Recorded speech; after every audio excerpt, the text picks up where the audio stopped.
Assalamualaikum warahmatullahi wabarakatuh.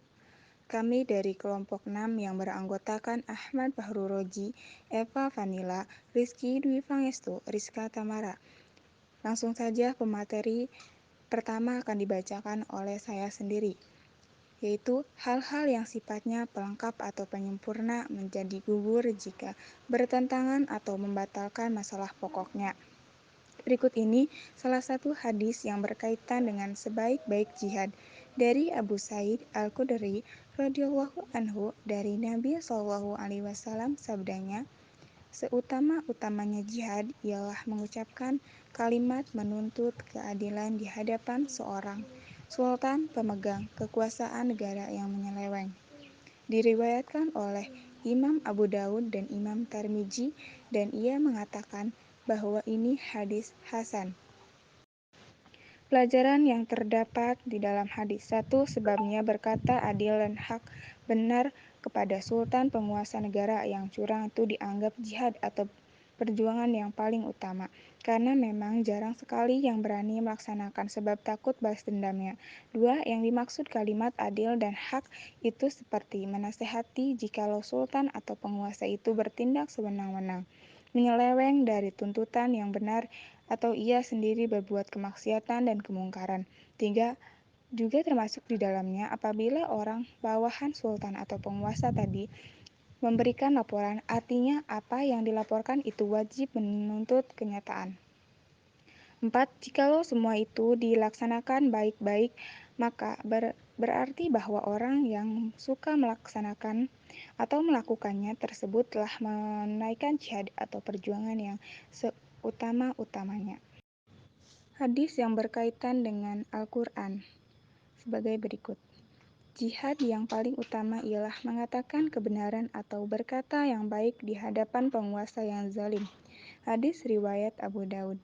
Artinya, jihad yang paling utama bagi umat Islam sungguhnya tidak mudah dikutip dari tulisan memahami jihad dalam perspektif Islam atau upaya menangkal tuduhan terorisme.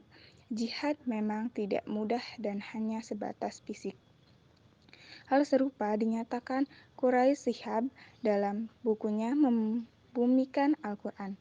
Fungsi dan peran wahyu dalam kehidupan masyarakat yang menjelaskan jihad mengandung arti kemampuan. Jihad menuntut sang mujahid mengeluarkan semua daya dan kemampuan terbaiknya. Karena itu jihad adalah pengorbanan dan dengan demikian sang mujtahid tidak menuntut atau mengambil tetapi memberi semua yang dimilikinya. Ketika memberi, dia tidak berhenti sebelumnya tujuannya tercapai atau yang demikiannya habis. Tulis Quraish Shihab.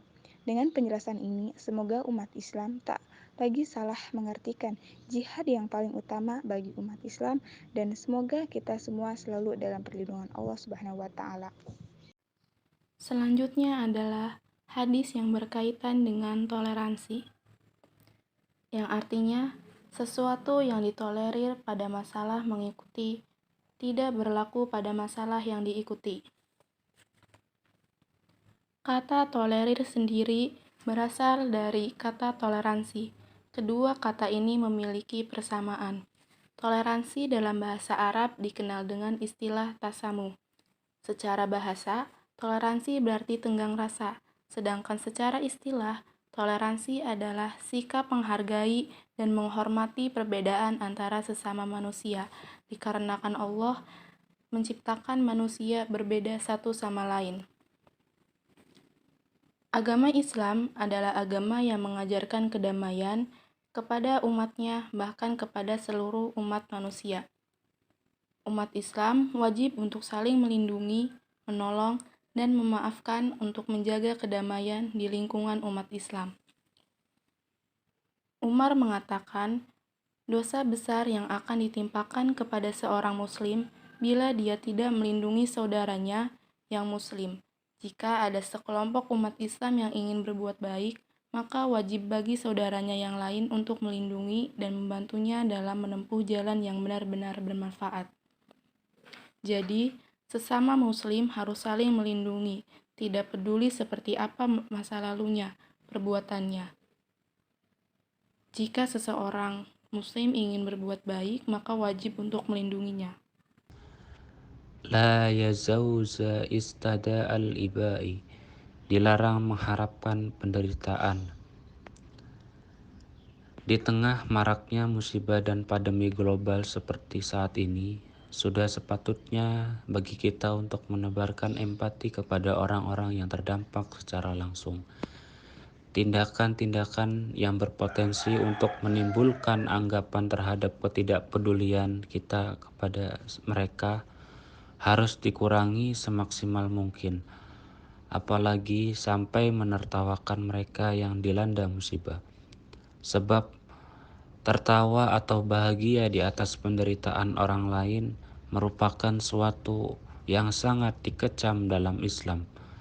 Asy samata adalah kata yang digunakan Nabi Muhammad sallallahu alaihi wasallam untuk mengistilahkan sikap berbahagia di atas penderitaan orang lain.